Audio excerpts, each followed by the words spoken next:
মালিকে বলছে, হুজুর বলছে তুমি যদি আমার ঘরে কাজ করো, সকালে খাবা, দুপুরে খাবা, রাতে খাবা। আরেক বাটপার মার্কা লোক সিটা, সেই লোক শুই না তারে ডাইকা দিছে। কয় হুজুর কি বলছে? কয় হুজুরের ঘরে যদি কাজ করি, সকালে খাবার দেবে, দুপুরে খাবার দেবে, রাইতে খাবার দেবে। কয় তুমি কি বলছো? কয় আমি রাজি হয়ে গেছি। দত পোকা, আমার ঘরে কাজ করবা, আজকে খাইবা কালকে খাইবা, আজকে খাইবা কালকে খাইবা, কোনো সমস্যা নাই। ডেলি যে একবার পড়ছে সেটার তো খবর নাই। এই যে ঘন ঘন কইছে যে আজকে কালকে, আজকে কালকে, শুধু খাইবা আর খাইবা। ডেলি একবার, আর হুজুরের ঘরে ডেলি কয়বার? 3 বার। আর আমরা এত বোকা যে সুন্দর করে বলতে পারি ওইটাই মেনে নেই, আজকে কালকে। ওইটার উপরে আমাদের বিশ্বাস আছে, 3 বেলা খাবারের উপরে আমাদের বিশ্বাস নাই। ঠিক কিনা বলে? সুতরাং ওরা যারা আজকে কালকে, আজকে কালকে, ওরা বাটপা, ওরা চিটা, ওরা 2 নম্বর, মানুষের অধিকার হরণ করতে চায়। ঠিক কিনা বলো? আপনার অধিকার আপনি নেবেন, আমি দেওয়ার কে, নেওয়ার কে? আমার তো দেওয়ারও কিচ্ছু নাই, নেওয়ারও কিচ্ছু নাই। আপনারটা আপনার, কিন্তু আপনারটা আপনাকে দেওয়া হয় নাই। সিএনজি ওলা সিএনজি চালাবে, স্ট্যান্ডের ভিতরে জিবি দিতে হবে কেন? এই প্রশ্ন একবারও আসে নাই। ঠিক কিনা বলো? বাস ড্রাইভার বাস চালাবে, কেন তাকে এই মুড়ে মুড়ে টাকা দিতে হবে? এটা আজও জানতে চাওয়া হয় নাই। কন্ট্রাক্টর তার কন্ট্রাক্টারই করবে, সেখানে অফিস কেন খরচ দিতে হবে? বাংলার মানুষ আজও বুঝে নাই। এই স্বাদ পেতে হলে ওই আল্লাহর আইন আর সৎ লোকের শাসন আমাদের লাগবেই লাগবে। ঠিক কিনা বলো? আর কোনো বিকল্প নেই, ওয়াদার করার কিচ্ছু নাই। আপনার প্রয়োজনে আপনি আনবেন, আপনার প্রয়োজন, আপনার দরকারে আপনি নিবেন, আমার দরকারে আপনি নেওয়ার দরকার নাই। আমার দরকার আপনি নেওয়ার দরকার নাই। কারণ যারা আল্লাহর আইন চায়, সৎ লোকের শাসন চায়, তারা দায়িত্ব বুঝে। আপনি মনে করেছেন যে ওনারা বোধহয় এমপি হওয়ার খায়েশ জাগছে, ওনারা বোধহয় প্রধানমন্ত্রী হওয়ার খায়েশ জাগছে, কিন্তু আমাদের মনে ভয় আছে।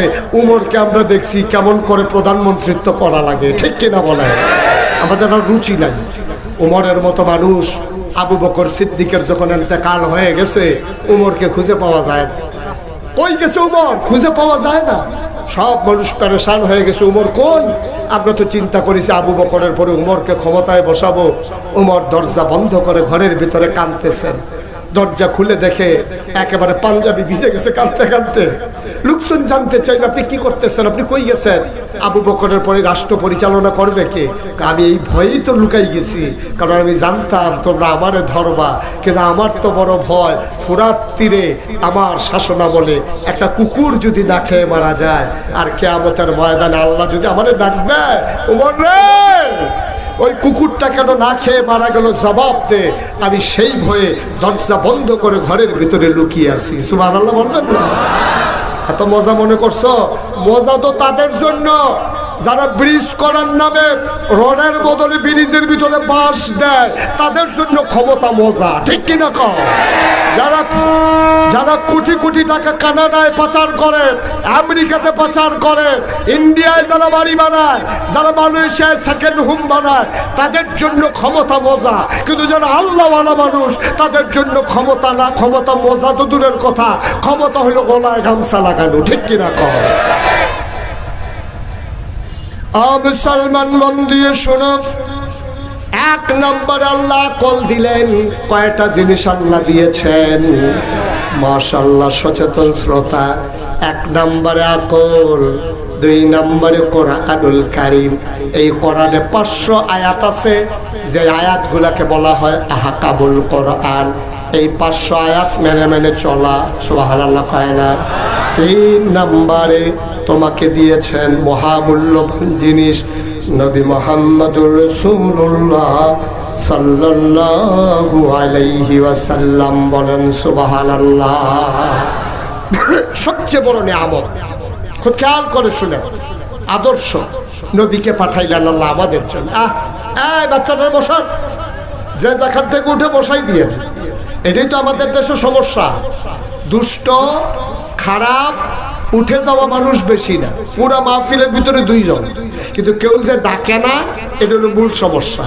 যদি ডাক দেওয়ার লোক থাকতো, ক্ষমতা পালা বদলের পরে 330 জন একসাথে পালাই যাওয়া লাগতো না। ঠিক কিনা বলে? ডাক দেওয়ার নাই বলেই তো পালানো লাগছে। ডাকও শুনে না, ডাক দেওয়ার লোকও নাই।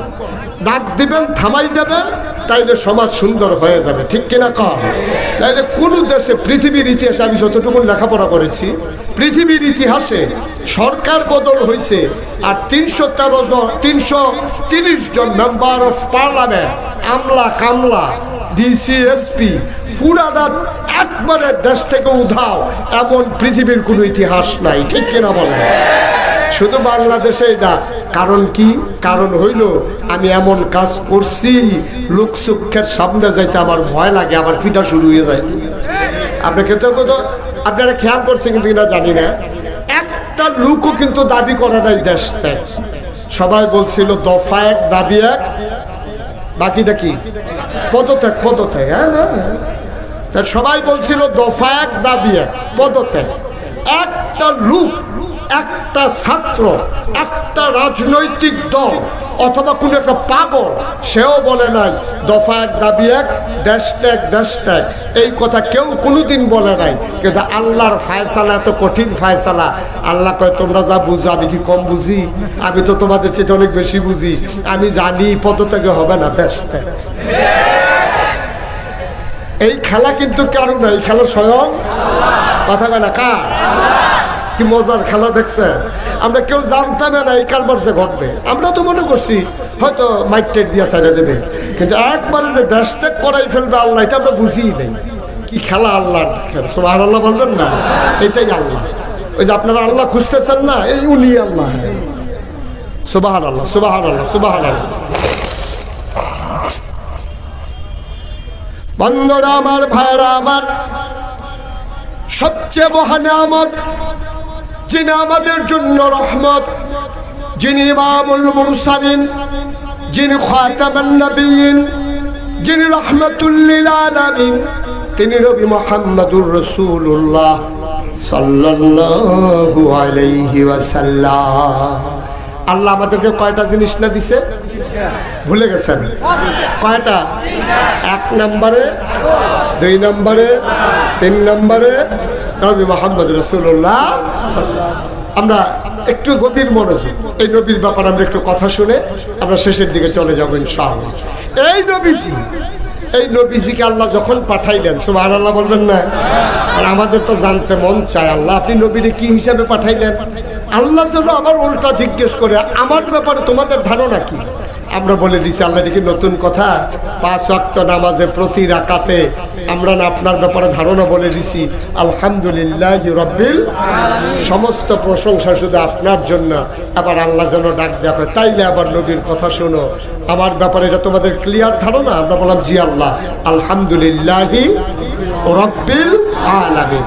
আল্লাহ কয় বার নবী চিনে যাও, ওয়ামা আরসালনাকা ইল্লা রাহমাতাল লিল আলামিন। সুবহানাল্লাহ বলবেন না? যদি তোমাদের ধারণা হয় আলহামদুলিল্লাহি রাব্বিল আলামিন, তাহলে নবীর ব্যাপারে ধারণা রাখো, ওয়ামা আরসালনাকা ইল্লা রাহমাতাল লিল আলামিন। যত জায়গায় আমার আল্লাহ রব, তত জায়গায় আমার নবী রহমত, ঠিক কিনা? একটা জায়গা পাবেন না যে এই জায়গায় আল্লাহ রব অথচ নবী রহমত না, একটা জায়গাও পাবেন না। আমি বললাম যে আল্লাহ আমার নবীকে আসলেও রহমত, কারো কথা আছে তো? তা আমি বললাম কি কথা আছে? আল্লাহ কয় ফাবিমা রাহমাতিন মিনাল্লাহ, فبما رحمة من الله لنت لهم ولو كنت فظا غليظ القلب لانفضوا من حولك فاعف عنهم واستغفر لهم وشاورهم في الأمر فإذا عزمت فتوكل على الله إن الله يحب المتوكلين. ও টাঙ্গাইলের মানুষ মন দিয়ে শোনো, আল্লাহ কয় আল্লাহর রহমতে নবীর মনটাকে আল্লাহ নরম করে বানাইছে। নবীর মনটা যদি নরম না হইতো, ওয়ালাউ কুনতা ফাজ্জান গালিজাল কালব, নবী গো আপনার মনটা যদি শক্ত হইতো, লানফাদ্দু মিন হাওলিক, আপনি দেখতেন চতুর্পার্শ্বে মৌমাছির মতো যারা গুনগুন করে, আপনার প্রশংসা করে, আপনারে মানতে চায়, আপনার জন্য জীবন দিতে চায়, লানফাদ্দু মিন হাওলিক, আপনি দেখতেন আপনার চতুর্পার্শ্বের মানুষগুলো দূরে সরে গেছে। আপনার মনটা নরম বলে আবু বকর সিদ্দিককে শুধু বলেছিলেন, আবু বকর তৈরি থেকো, যে কোনো দিন হয়তো মক্কা ছেড়ে চলে যাওয়া লাগবে। ওই দিনের পর থেকে আবু বকর সিদ্দিক পিঠ আর বিছানায় লাগায় না, ঠিক কিনা? শুধু বলছিল তৈরি থাকো। আবু বকরের স্ত্রী বারবার বলেছে, স্বামী আমার এইভাবে মানুষ ঘুমায়, আপনি বিছানায় আসে? আবু বকর সিদ্দিক বলেন, সমস্যা কি? আপনার তো কষ্ট হচ্ছে।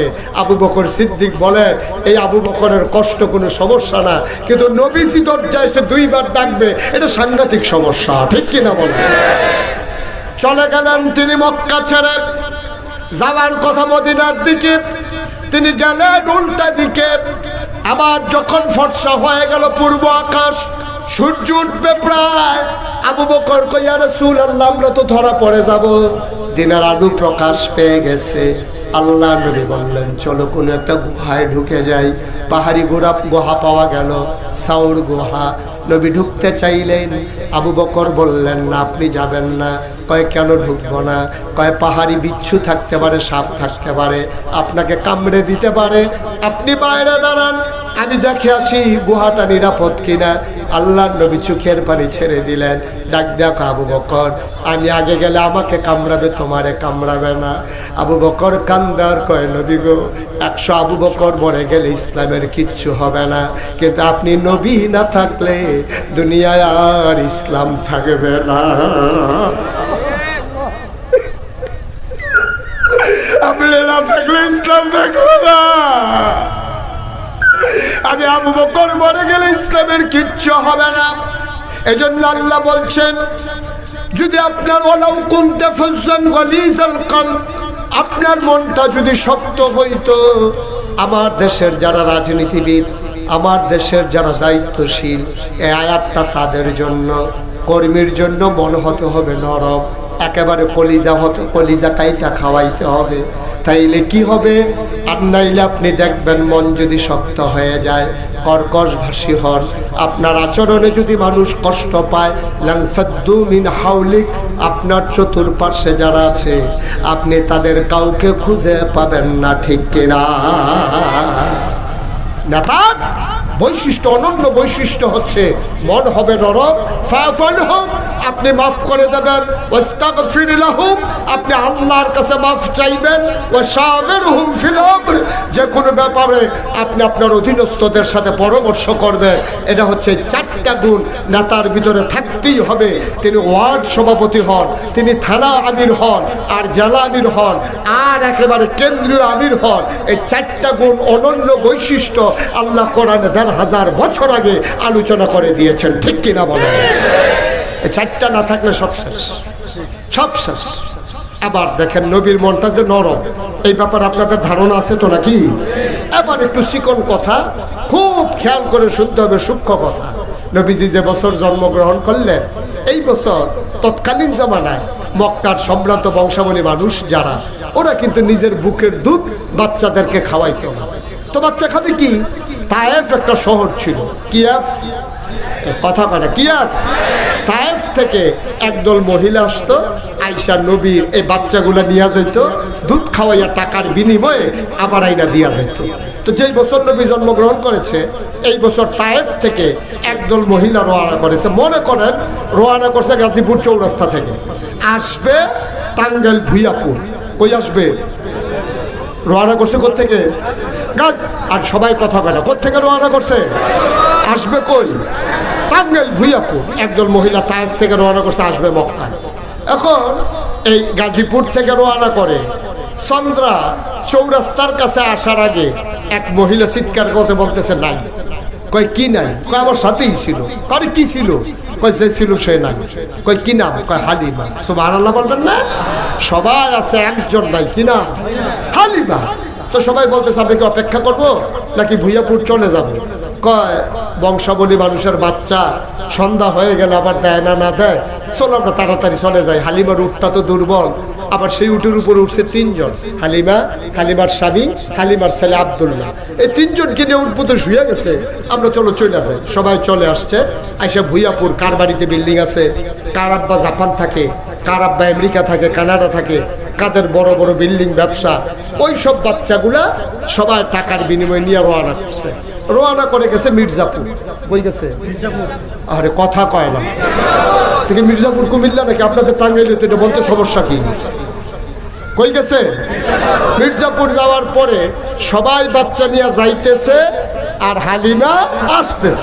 কথা কয় না, সবাই হালিমা ক্রস করছে মির্জাপুর। হালিমা দেখে সবার কুলে বাচ্চা, ওয়া ওয়া ওয়া, কান্দে না কান্দে না, সান্ত্বনা দিতে আছে। হালিমা কয় যে কে সবাই কি বাচ্চা নিয়ে এসে পড়ছো?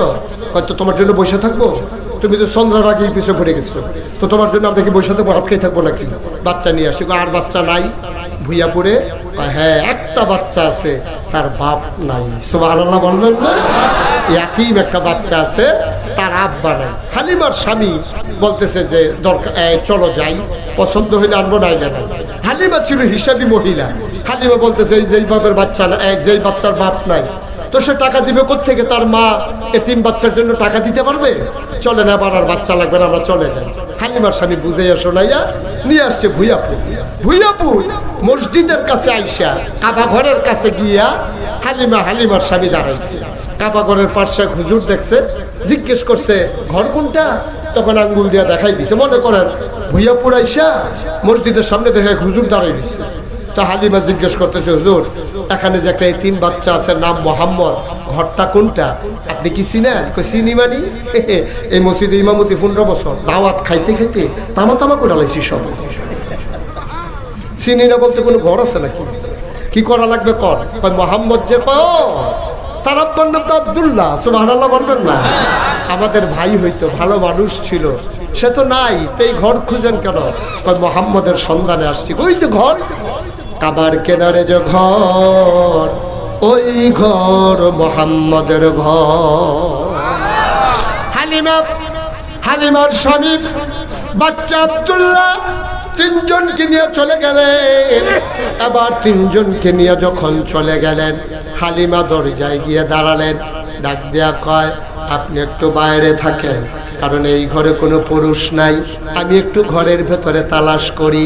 হালিমা দরজায় গিয়ে দাঁড়ালেন, সালাম দিলেন, আসসালামু আলাইকুম ওয়া রাহমাতুল্লাহ। ভেতর থেকে মহিলা কণ্ঠ ভেসে আসলো, ওয়ালাইকুম আসসালাম ওয়া রাহমাতুল্লাহ।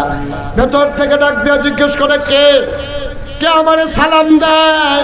কয় আমার নাম হালিমা। কয় কোন হালিমা? কয় আমি হালিমা তুই সাদিয়া। কয় চিনলাম না। কয় আমি তায়েফ থেকে এসেছি। কয় কি চাই তোমার?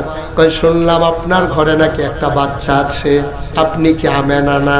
আমেনা ডাক দেয়া কয়, হালিমা গো, ও হালিমা, সকাল থেকে কত মহিলারা আসলো, কত বাচ্চা নিয়ে আমার ঘরের দরজা দিয়া গেল, ওটার পায়ের শব্দ শুনলাম, বাচ্চার কান্না শুনলাম, কেউ তো আমার খবরও নিল না। আমার এতিম বাচ্চা বলে, তোমার বুঝি মায়া লাগছে, তুমি বুঝি বাচ্চা নিতে চাও?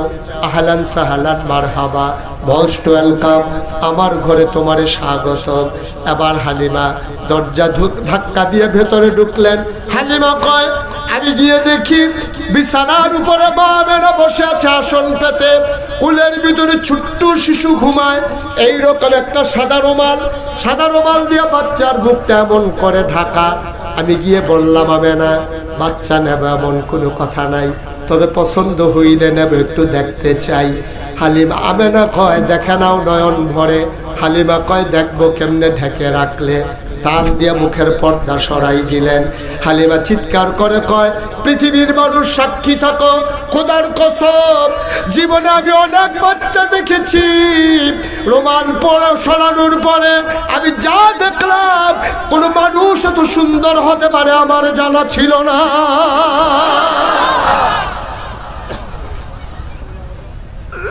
মানুষ এত সুন্দর হয় কেমনে?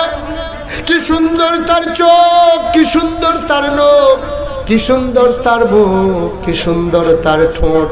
আমি অবাক বিস্ময়ে তাকিয়ে আছি।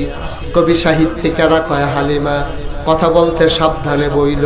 তুমি বলতেছে এত সুন্দর মানুষ দেখে নাই, দেখবা কেমনে হালিমা, এর চাইতে সুন্দর করে আমার আল্লাহ কাউকে বানায় না। দেখবা কেমনে, কেমনে দেখবা, এর চাইতে সুন্দর করে আমার আল্লাহ তো কাউকে বানায় নাই। হালিমা কয় আমি অবাক বিস্ময়ে তাকিয়ে আছি। আমি মনে মনে দোয়া করতেছিলাম, আমি তো তারে দেখতেছি, সে তো আমারে দেখে না। আমার দিকে যদি একটা নজর তাকাইতো। আমি কাউরে কিচ্ছু বলি নাই। খোদার কসম, হঠাৎ করে দেখলাম তার চোখের পাতাটা দুলতেছে। আমি চিন্তায় পড়ে গেলাম। আমার মনে হইল চোখের পাতা তো নয়, মনে হইল মৃদুমন্দ বাতাসে ফুটন্ত গোলাপের গোলাপি রঙের দুইটা পাপড়ি যেন দুল খাইতেছে। তার চোখটা আস্তে করে খুলে গেল। সে আবার আমার দিকে তাকাইলো। আমি তো আগ থেকে তাকিয়ে আছি। চার চোখের মিলন হয়ে গেল। আবার সে আস্তে করে ঠোঁটের কোণাটা বাঁকা করে একটা মুচকে হাসি দিল। হাসির সাথে সাথে আমার মনে হইল আমি হালিমার কলিজারা যেন দুইটা ভাগ হয়ে গেছে।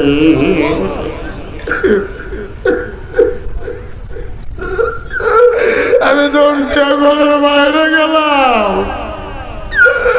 আমি আমার স্বামীকে বললাম, স্বামী টাকা পয়সার কোনো হিসাব নাই, এই বাচ্চা ফলে আমি যাইতে পারবো না। পারলে টাকা দেবে না, পারলে নাই, এই বাচ্চা ফলাই আমি যাইতে পারবো না। হালিমার স্বামী কয় পছন্দ হইলে নিয়ে নাও। আমেনা দৌড় দিয়া ঘরে ঢুকলেন। ডাক দেয়া কয় আমেনা গো, আমেনা পারলে টাকা দিও, না পারলে নাই, তাড়াতাড়ি বাচ্চারা আমার কুলে দাও, এই বাচ্চা ছাড়া আমি বাঁচবো না গো আমেনা, আমি বাঁচবো না, তাড়াতাড়ি দাও। আমেনা কয় বাচ্চা নেওয়ার আগে কথা আছে, এই বাচ্চা সাধারণ বাচ্চা না, এটা কিন্তু আজব বাচ্চা। 10 মাস 10 দিন আমার পেটে ছিল। বাচ্চা পেটে আসলে মায়েরা খাইতে পারে না, বমি বমি ভাব হয়। বাচ্চা পেটে আসলে মায়েদের মাথা ঘোরায়।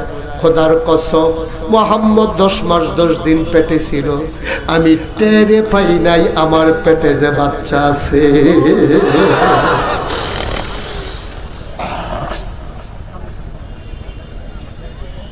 হালিমা, ও হালিমা, এটা যেমন তেমন বাচ্চা না। এই বাচ্চাটা যখন দুনিয়াতে আসবে, একটা পিঁপড়া কামড় দিলে আমি টের পাই, একটা পিঁপড়া কামড় দিলে আমি আমেনা টের পাই। খোদার কসম, বাচ্চাটা যখন দুনিয়াতে আসে, আমি একটা পিঁপড়ার কামড়ের মতো টের পাই না। এটা আজব বাচ্চা। খাওয়াই দিলে খায় না, খাওয়াই দিলে কান্নাকাটি করে না, ঘুম পাড়াই দিলে নড়াচড়া করে না। এটা একটা আজব বাচ্চা গো হালিমা। একদিনের কথা শোনো, আমার মনে বড় কষ্ট। এই চাঁদের টুকরা বাচ্চা, তারে আমি একটা কাগজের ফুলও কিনে দিতে পারি নাই, একটা খেলনা কিনা দিতে পারি নাই। আমার মনে বড় দুঃখ। সে তার আব্বারে দেখে নাই, তার আব্বাও তারে দেখে নাই। আপনারা যদি দেখতো, এই চাঁদের টুকরা ছেলে দেখলে কত খুশি হয়ে যেত। সে যখন পেটে তার আব্বা দুনিয়া থেকে বিদায় হয়েছে, সেও তার আব্বা দেখে নাই, তার আব্বাও তারে দেখে নাই। হালিমা গো, ও হালিমা, মনে বড় দুঃখ। আমি তার জন্য কিচ্ছু করতে পারি নাই। আমি একা মহিলা মানুষ, আমি কিচ্ছু করতে পারলাম না। ও হালিমা, মন দিয়ে শুনো। আমি একদিন গোসলখানায় ঢুকেছি, হাম্মামে ঢুকেছি গোসল করার জন্য। ওয়াশরুমে যখন ঢুকলাম, আমি তারে ঘুম পাড়াইয়া আমি হাম্মামে ঢুকেছি গোসল করার জন্যে। আবার গায়ের ভিতরে পানি ঢেলে নিয়েছি। সে তো ঘুমাইলে কখনো নড়ে না। আজকে আমি হঠাৎ করে কান পেতে শুনলাম ঘরের ভেতরে কিসের যেন আওয়াজ শোনা যায়। আমি জানালা খুলে উকি মেরে দেখি আমার মোহাম্মদ হাত পা নাড়তেছে, খিলখিল করে হাসতেছে, আর উপরের দিকে হাত বাড়ায়, কি যেন সে ধরতে চায়। হঠাৎ করে তাকায়া দেখলাম আমি তারে খেলনা কিনা দিতে পারি নাই, আমার মাওলা তারে খেলনার বাকি রাখে নাই। আকাশের চাঁদ আর আকাশের তারাগুলা খেলনা বানাইয়া আমার মোহাম্মদের হাতের নাগালে পাঠাই দিছে। সে গিলগিল করে হাসে আর ওই চাঁদার তারা ধরতে যায়।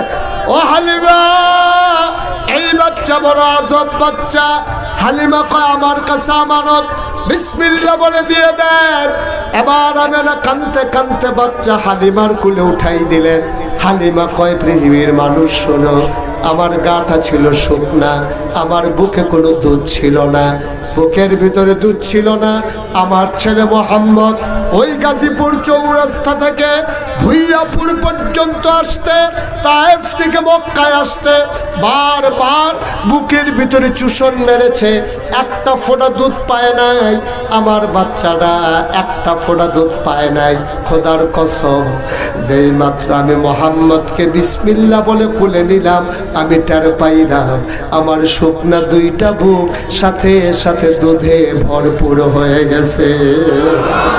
আমি লাফ দিয়া ঘরের বাইরে গেলাম, আমার স্বামীকে বললাম আর এক সেকেন্ড দেরি না, তাড়াতাড়ি করেন, চলেন চলে যাই।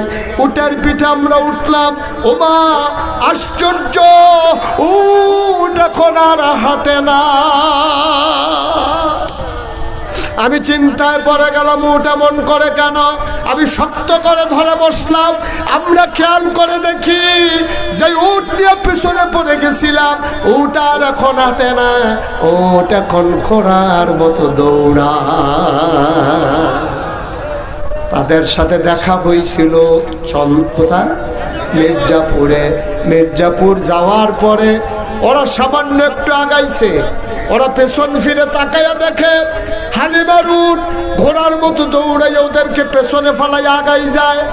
আগের যারা রওনা করেছে তারা ডাক দেয়া কয়, বান্ধবী ও সই, তুমি কি ভুইয়াপুর গিয়া উট বদলাইছো নাকি? উট কি আগেরটা না? কয় উট তো আগেরটাই। কয় মিথ্যা বইল না, নিশ্চয়ই তুমি উট বদলাইছো। হালিমা ডাক দেয়া কয়, কে আমার উট দেবে?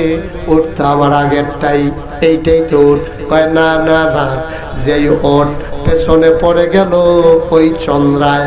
আর এখন তুমি আমরা মির্জাপুর পার হইয়া সামান্য আগাইলাম না, কোন সময় তুমি ভুইয়াপুর গেলা, কোন সময় বাচ্চা আনলা, আমাদেরকে পেছনে তুমি ফেলে আগাই যাও।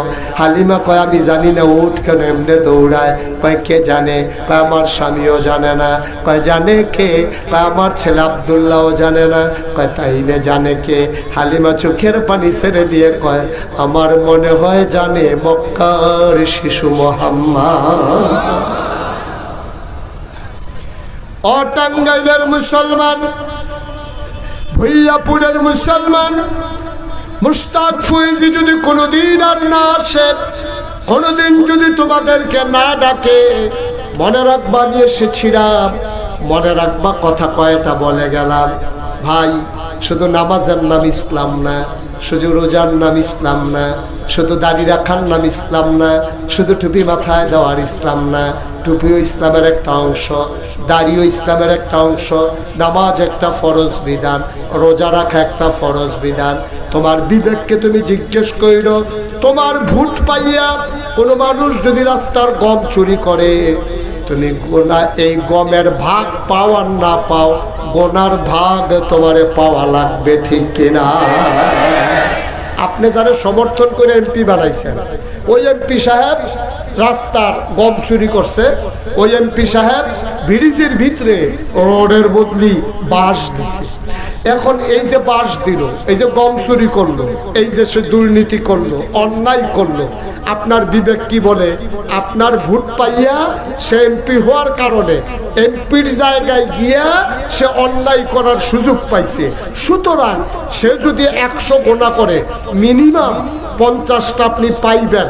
এটা টেনশন করা লাগবে না, আপনি শুভ হালখাতা করা লাগবে না, অটো আপনার অ্যাকাউন্টসে ব্যালেন্স জমা হয়ে যাবে ইনশাআল্লাহ। ঠিক কিনা কর কতখানে ঠিক কিনা? কারণ আপনার সমর্থন পাইয়া যদি একজন অন্যায় করে, এই অন্যায়ের ভাগ আপনাকেও নিতে হবে।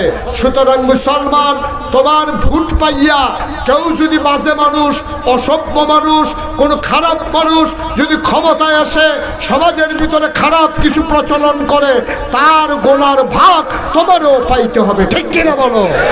সুতরাং তোমাকে সিদ্ধান্ত নিতে হবে জানা মতো, তোমার জানা মতো প্রকাশ্য দিবালুকে যেই লোকটা নামাজ ছাড়ে না, যেই লোকটা দাঁড়িয়ে রেখে দিয়েছে, যেই লোকটা অন্যায় করে না, বিচার করে না, কথায় কথায় মিথ্যা বলে না, মানুষের উপরে জোর জুলুম নির্যাতন করে না, এমন লোকগুলো যদি ক্ষমতায় আসে, তাহলে আমার দেশ কাগজে পত্রে নয়, প্রকৃত অর্থেই আমার দেশ সোনার বাংলা হবে। ঠিক কিনা বলো? সুতরাং এটা আপনার আমার দায়িত্ব, এটাই আমাদের দায়িত্ব, আসল দায়িত্ব। আল্লাহ যেন আমাদেরকে ভালো মানুষগুলোকে আমাদের সংসদে ভরে দিয়ে আমরা যেন ভালো আল্লাহর আইন কায়েমের ক্ষেত্রে সহযোগিতা করতে পারি, এটাই আজকের মাহফিলের সিদ্ধান্ত হোক। আল্লাহ যেন কবুল করে সবাই পড়ে আমিন। একটু বসতে হবে, আমরা সবাই এখন নামাজ পড়বো। এই যে ভাইরা, এই যে মাহফিল শেষ হওয়ার আগে ওনারা শেষ টেস করে ঘোষণা দিয়ে সভাপতির বক্তব্য দিয়ে চলে যাইতেছে। দায়িত্বে আছে, মাহফিল শেষ করার দায়িত্ব ওই কোনা দিয়া 3-4 জনের উপরে পড়ছে। মাহফিল শেষ হবে না, হাজার জনতা নামাজ পড়বে না, আপনি কেন আগে উঠে যাবেন? সবাই কনা আমিন, জোরে কনা আমিন। তা আমরা সবাই মিলে ইনশাল্লাহ দোয়া করব। দোয়ার আগে আবার একটা কথা আছে। এই যে আপনারা দেখেছেন মুশতাক ফয়েজি পীর সাহেব, আমি তো পীর সাহেব হতে চাই নাই, আমার পীর সাহেব হওয়ার কোনো শখও ছিল না। আমার দাদা ছিলেন ফুরফুরা সিলসিলার বড় পীর। আমার আব্বা ইন্তেকাল করেছেন আগে। আব্বা ইন্তেকাল করার কারণে দাদা মনে মনে ঠিক করে রেখেছে আমাকে পীর সাহেব বানাবেন। আমার 3 জন চাচা ছিল, আমার বড় ভাই ছিল। দাদা যখন আমাকে বলছে তুমি পীর সাহেব হবা, আমি বললাম মাপ চাই, আমার এই ফিরালির দরকার নেই, পীর সাহেব দেখতে দেখতে আমি অতিষ্ঠ। কই কি হয়েছে? আমি তো সারা বাংলাদেশে দেখি, আমি মনে করছি ঘরের ভিতরে 5-6 জন বৈশা রয়েছে, পরে দেখি যে একজন এমন মোটা, এটা কি একজন না 5-6 জন বুঝারই কোনো উপায় নাই। ঠিক কিনা কর? এটা না বলে বাংলাদেশে পীর সাহেব। বাংলাদেশের পীর সাহেব হলো রিক্সাওয়ালা টাকা দেবে, সেই টাকা বৈশা বৈশা খাবে। ভিক্ষা করা মহিলা টাকা দেবে, খেটে খাওয়া মানুষ টাকা দেবে, তার ঘরের চুলায় আগুন জ্বলে কিনা পীর সাহেবের খবর নাই। ওই সেই লুকাইলা টাকা দেয় আর পীর সাহেব বৈশা বৈশা খায়। পীর সাহেব হইলে অটো চালানো যাবে না, এটা কে বলছে? পীর সাহেব হইলে সিএনজি চালানো যাবে না, এটা কি বলছে? বাংলাদেশের অধিকাংশ পীর সাহেব তাদের কোনো চাকরি নাই, তাদের কোনো ব্যবসা নাই, তাদের কোনো কৃষি কাজ নাই, তারা বৈশা বৈশা মুড়িদের টাকা খায়। একটা জলজন্ত মানুষ, সামর্থ্যবান মানুষ, হাত আছে, পা আছে, নাক আছে, মুখ আছে, চোখ আছে, দৌড়াইতে পারে, বিয়া করতে পারে, বাচ্চা কাচ্চা জন্ম দিতে পারে, কিন্তু সেই লোকটা কেন বৈশা বৈশা খাবে? এটা আমার বিবেকে ধরে। ঠিক কিনা কর? আমার দেশের পীর সাহেব গুলা অটো এইটা শিখছে, এটা মুড়িদ দেখলে হাত এমনি বাড়াই দেয়, 2 জনে ধৈর্য হাত এমনি ঘুরাই দিছিল, আবার এমনি ঘুরে জায়গা, এটার নাম হলো পীর সাহেব। এগুলো আমি দেখতে দেখতে অতিষ্ঠ হয়ে যাই, বলা আমি পীর সাহেব হতে চাই না। আমার দাদা বললেন তোমাকে আমি এমন পীর বানাতেও চাই না, তুমি এমন পীর হবা জাতির বিনির্মাণের জন্য ভূমিকা রাখতে পারো। আমি চেষ্টা করেছি যে কোনো ক্রাইসিস পিরিয়ড ওভারকাম করার জন্য আমরা বলিষ্ঠতার সাথে ভূমিকা রেখেছি। যে 5ই আগস্ট সরকারের বদল হলো, আমাদের দায়িত্বে কুমিল্লা শহরে যতগুলো মন্দির ছিল আমরা আলেম ওলামারা মিটিং করে ছাত্র দিয়ে প্রতিটা মন্দির পাহারা দেওয়াইছি। সুবহানাল্লাহ বলবেন না? আমরা করেছি।